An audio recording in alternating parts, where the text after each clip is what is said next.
আসসালামু আলাইকুম, কেমন আছেন সবাই? আশা করি আল্লাহ পাকের অশেষ রহমতে ভালো আছেন। নতুন আরেকটা ভিডিওতে সবাইকে স্বাগতম। দেখেন, সৌদি আরবে রিয়াদে ভাতায় এক প্রবাসী বাংলাদেশি আত্মহত্যা করছে। সে আত্মহত্যা করে মারা গেছে। যতদূর জানতে পারলাম যে ঋণ করে বিদেশে আসছিল, কিন্তু সময় মতো কাজ করতে পারে নাই, কোম্পানিতে কাজ দেয় নাই, যে দালালে আনছে দেখা গেছে ঠিক মতো কাজকর্ম দেয় নাই।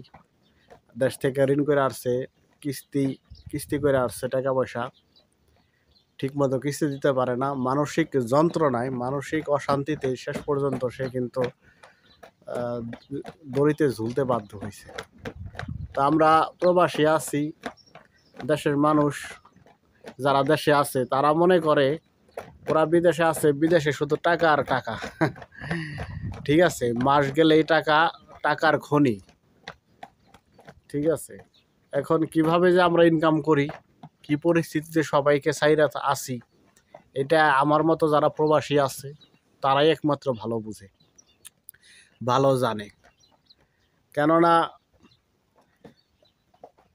আসার পরে নতুন দেশ, নতুন জায়গা, নতুন মানুষ, নিজেকে খাপ খাওয়াটাই অনেক কঠিন।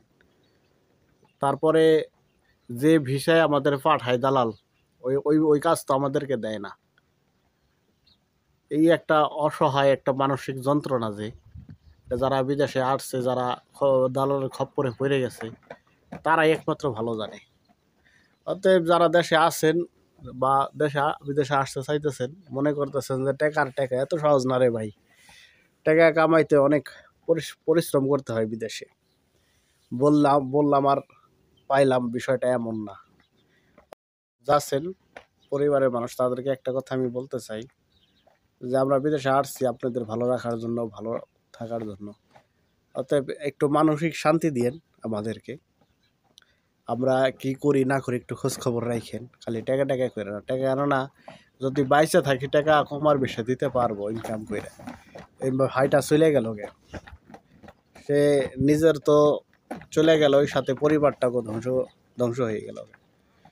ঠিক আছে, অতএব একটা মানুষের সবচেয়ে শান্তির জায়গা হইলাম পরিবার, মানসিক শান্তির। যদি পরিবার থেকে বেশি চাপ দেয় তাহলে তো এমন পরিস্থিতি হইবই। ঠিক আছে, আমি তাই সকল আমার এই ভিডিওর মাধ্যমে সকল প্রবাসী ভাইদের এবং পরিবারদের উদ্দেশ্যে বলতে চাই যে আপনারা একটু শান্তি দিন আমাদেরকে, একটু ভালো থাকার জন্য একটু সাহস দিয়েন। খালি টাকা করেন না, একটু ভালো ব্যবহার করেন। কেননা দিন শেষে আমরা কিন্তু এখানে একা থাকি। আপনাদের ফ্যামিলি আছে, আত্মারা প্রতিবেশী আছে, ভাই আছে, বাবা আছে, সবাই নিয়ে সুখে দুঃখে কাটাইতেছেন। সারা সপ্তাহে 7 দিনের ভিতরে যদি 3 দিন দুঃখে পক্ষে সুখে কাটাইতেছেন। কিন্তু আমরা দেখেন সারা বছর বিদেশে অসহায়ভাবে কাটাইতেছি। আমাদের তো আর এখানে সুখে দুঃখে পাশে কেউ নাই। ডিউটি শেষ করে এসে দিন শেষে আপনাদের সাথে একটু কথা বলি মানসিক শান্তি পাওয়ার জন্য।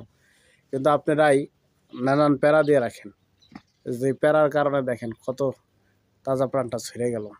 এমন এইরকম পরিস্থিতি যাতে আমার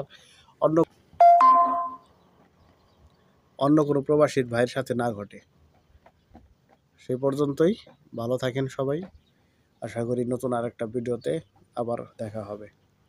আসসালামু আলাইকুম।